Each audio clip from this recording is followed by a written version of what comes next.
Sisi kama viongozi na mimi kama mwenyekiti wa mkoa wa Kilimanjaro Gervas Mgonja, nizungumzie mimi binafsi. Leo nakiri mbele yenu kwa vyeo vyangu nilivyovitaja: mwenyekiti wa mkoa wa Kilimanjaro, mjumbe wa mkutano mkuu taifa, mjumbe wa baraza kuu, mjumbe wa kamati ya utendaji ya kanda.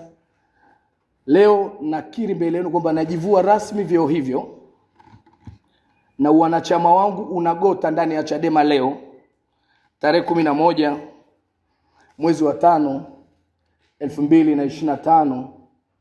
Mimi sijastaafu, ni kijana mdogo. Sisemi kwamba sitafanya siasa, lakini kwa hatua sasa nagota wanachama wangu, nagota vyeo vyangu, nahitaji kupumzika na kutafakari. Lakini azma ya mimi kuendelea na mabadiliko katika taifa hili iko pale pale. Mapambano yanaendelea, kazi tutaendelea kuzifanya, hatujastaafu, tutaendelea kufanya kazi pamoja. Wananchi wangu wa jimbo la Same Magharibi, nipo, nitaendelea na nyie. Mkoa wa Kilimanjaro, nipo, nitaendelea na nyie.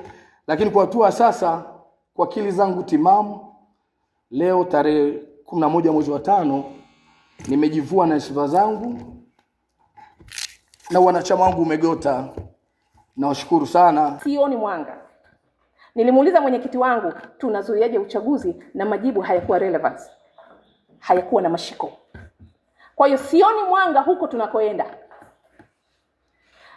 Nimeamua yafuatayo. Kuanzia leo, mimi nimekuwa mwanachama mwaminifu sana ndani ya Chadema kwa miaka 15 sasa.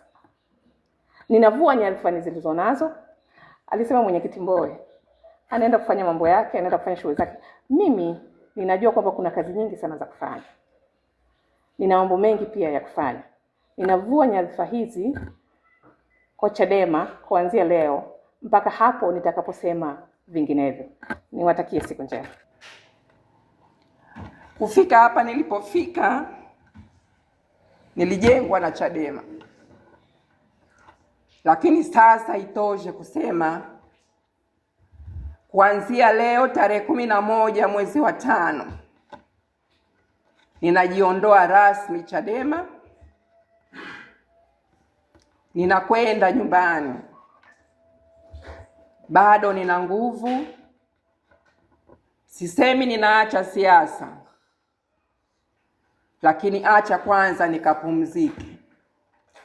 Na ninamshukuru Mungu sana kwamba tarehe 27 mwezi uliopita Mungu alinipa mjukuu na kwenda kulea mjukuu wangu.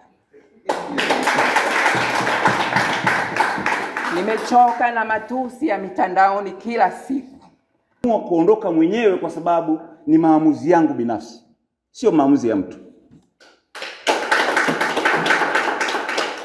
Bado nitaendelea kuwasemea wananchi wangu kwa sababu wana imani na mimi, na bado nafanya kazi na wananchi ambao walinituma nije nigombee udiwani, na sasa hivi wanatamani tuendelee kuwatumikia.